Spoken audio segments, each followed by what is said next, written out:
Shri Venkateswara gold తాకట్టులో ఉన్న మీ బంగారాన్ని విడిపించి కొనబడును.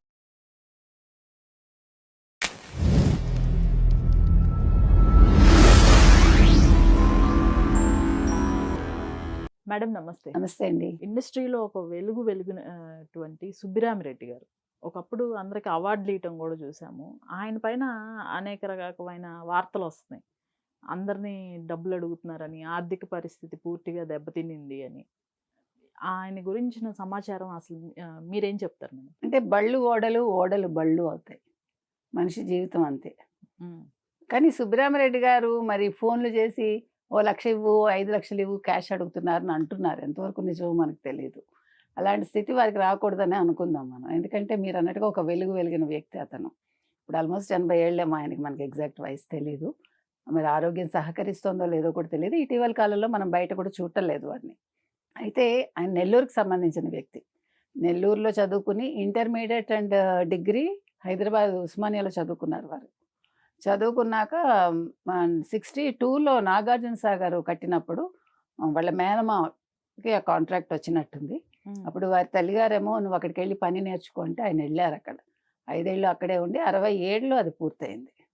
అప్పుడు ఇందిరాగాంధీని మొట్టమొదటిసారి చూసినట్టున్నారు వీళ్ళందరూ. ఓకే.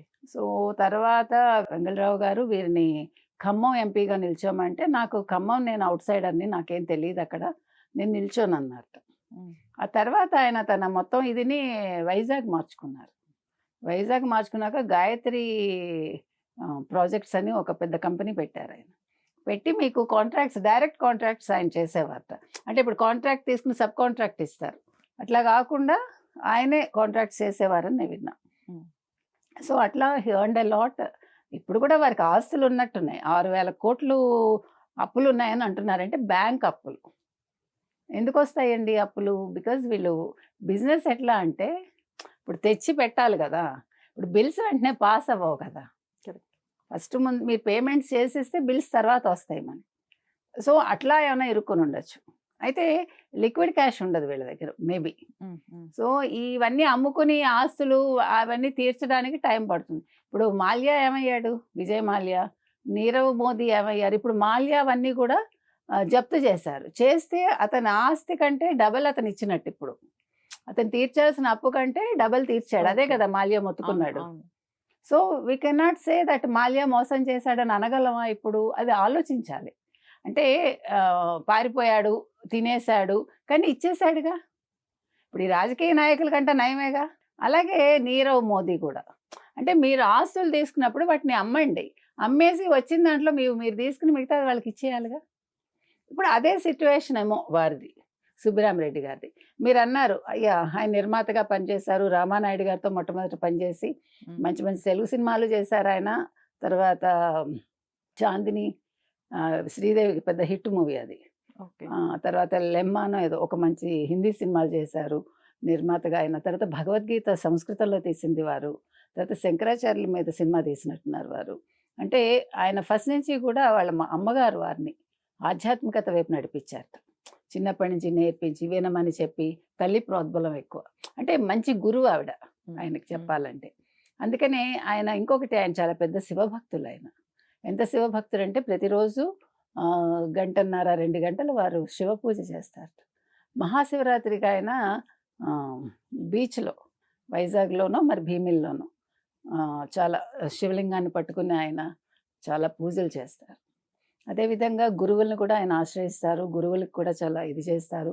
ఆ తర్వాత ఆయన ఎప్పుడు 78 తర్వాత 96లో నాకు గుర్తులేదండి, మనం సినిమా వాళ్ళకి మనం ప్రైజులు ఇవ్వాలి, తర్వాత కళాకారులు మనం ప్రోత్సహించాలి అని ఒక కంకణం కట్టుకుని ఆయన మొదలుపెట్టారట. మొదలుపెట్టాక ఆయన కళాబంధు అని ఒక బిరుదు కూడా వచ్చింది. ఆయన ఏంటంటే చాలా లావిష్గా ఆయన స్పెండ్ చేశారు. వీళ్ళందరినీ స్పెషల్ ఫ్లైట్స్లో తీసుకెళ్ళటం, మొత్తం సినిమా వాళ్ళందరినీ, ఎవరిని పిలిచినా వచ్చేవాళ్ళు కదా. బాలీవుడ్, టాలీవుడ్ అందరినీ తీసుకుని వెళ్ళి ఆయన, అంటే మనిషి తన్ని మించి ఖర్చు పెట్టాడు ఆయన. అంటే ఆర్థిక క్రమశిక్షణ తప్పాడా? ఎంత డబ్బున్నా కూడా మనిషి లాస్ట్ స్టేజెస్ చాలా ముఖ్యమండి. మీరు యంగ్గా ఉన్నప్పుడు ఎలా బతికారనేది కాదు, చివరి రోజులు మీకు ఎలా వెళ్తాయి, ఎలా వెళ్ళాయి, that is more important.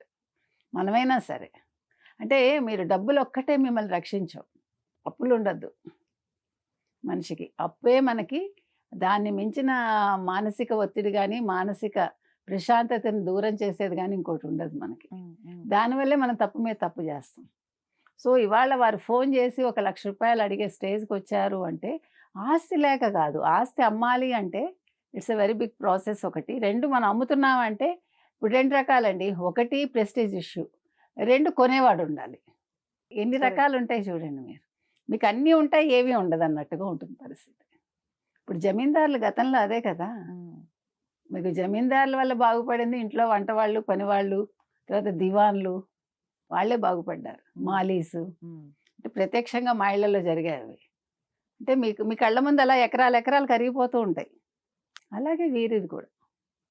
So ఈయన గాయత్రి ప్రాజెక్ట్స్లో మీకు రాజాం గారి పేరు విన్నారా తెలంగాణలో? ఇదే నమస్తే తెలంగాణ పత్రిక. అవును. ఆయన గాయత్రి ప్రాజెక్ట్స్లోనే చేసి ఆయన చాలా గొప్పవాడయ్యాడు. ఆయన వాళ్ళ భార్య గారు కూడా చాలా బాగా పూజలు చేస్తారు నాకు తెలుసు, అందుకని చెప్తున్నా. ఓకే. ఆయన కూడా మంచివారు. వాళ్ళు నమస్తే తెలంగాణ పెట్టారు. తర్వాత కేసీఆర్ గారు దాన్ని తీసేసుకున్నారు కదా, తీసేసుకున్నారు. భోజనానికి వెళ్ళి అవును. అడిగి తీసేసుకున్నారు. అవును.